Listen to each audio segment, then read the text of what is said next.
ज्यादा उसकी प्रसिद्धि। महाराज जी, ऐसा दुर्गा सप्तशती में कोई विशेष श्लोक, विशेष कोई पाठ जो मनोकामनाओं को पूर्ण करने वाला, सिद्धियों को देने वाला, ऐसा कोई पाठ जिसको व्यक्ति अगर दुर्गा सप्तशती का पूरा पाठ ना कर पाए तो उसे कर ले?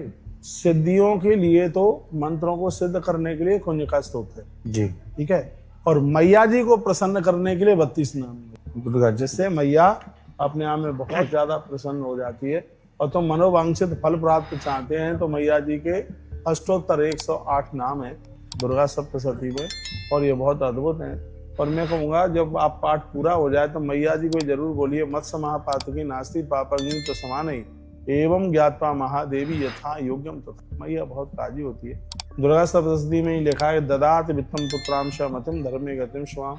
माँ प्रसन्न हो जाए तो मैया आपको क्या नहीं दे सकती, भंडार वर्ग सब कुछ दे देगी। आचार्य जी आपने बड़ा अच्छा प्रश्न किया है। तो मैंने लोगों को 3 बातें कही गई हैं, सिद्ध कुंजिका स्तोत्र, 32 नाम मैया के और अष्टोत्तर नाम, यह सब कुछ दे देगी, किसी भी चीज की कमी नहीं रहेगी। महाराज जी, हमने सुना है कि कोई दुर्गा सप्तशती के पाठ कर रहे थे तो दुर्गा सप्तशती के पाठ में आता है, पुत्रा रक्षण महालक्ष्मीर भार्याम रक्षतु भैरवी।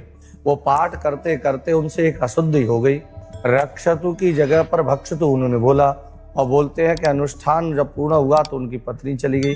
क्या ऐसा है जो भगवान माता का बड़े भाव से अनुष्ठान करे, अगर उसमें किसी प्रकार की शब्दों की त्रुटि हो जाए तो क्या उसका विपरीत फल मिल जाएगा? संस्कृत भाषा में यही तो है, इसका विसर्ग का भी अंतर हो जाएगा तो उसके परिणाम बिल्कुल अपने आप में अलग हो जाएंगे। इसलिए पाठ पूजा करने से पहले माँ को या किसी भी देवता को प्रणाम करके कह दो, हम तो अबोध हैं और हम कुछ नहीं जानते, मैया उल्टा पुल्टा भी हो जाए तो उसे तू सीधा कर जी। ये उनके लिए होता है जिनको विद्या का अपना घमंड होता है, हम अपने आप में बड़े विद्वान हैं, ये सब चीजें उनके लिए होती है। यदि श्रद्धा के साथ आप पाठ कर रहे हैं तो क्या मैया जानती नहीं है कि मेरा पाठ कर रहा है और इससे गलती हो गई है, त्रुटि हो गई है, तो मैया फिर उसको क्षमा कर। लेकिन जब ये लगता है कि हम बहुत बड़े विद्वान हैं, हम बहुत बड़े विद्वान हैं, तो फिर अशुद्धि पर तो दंड भोगना। महाराज जी, एक ये है, जैसे कोई 9 दिन तक व्रत न कर सके, करने में असमर्थ है किसी भी तरीके से, तो क्या विशेष तिथियों में व्रत किया जाए या किसी तिथि को किया जाए, या कैसे वो 9 दिन के व्रत का फल प्राप्त हो?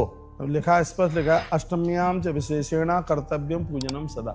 देवी भागवत में लिखा है कि यदि आप 9 दिन का व्रत नहीं कर पा रहे तो अष्टमी का व्रत आप जरूर कीजिए। अष्टमी का आपने व्रत किया तो भी नवरात्रा की पूजा का एक बहुत बड़ा फल आपको प्राप्त हो। और वहीं ये भी लिखा है, सप्तम्याम च तथाष्टम्याम नवम्याम भक्ति भावता। सप्तमी को व्रत करके, अष्टमी को कन्या पूजन करके, व्रत करके, और 9वीं के दिन आप अपने अनुष्ठान का विसर्जन करके ब्राह्मणों को भोजन करा देते हैं। तो इसमें लिखा है, उपोस कहते हैं, त्रिरात्र करना सर्वम फलम भवति पूजना। तो ऐसा करने से आपको नवरात्रा का बहुत बड़ा फल प्राप्त।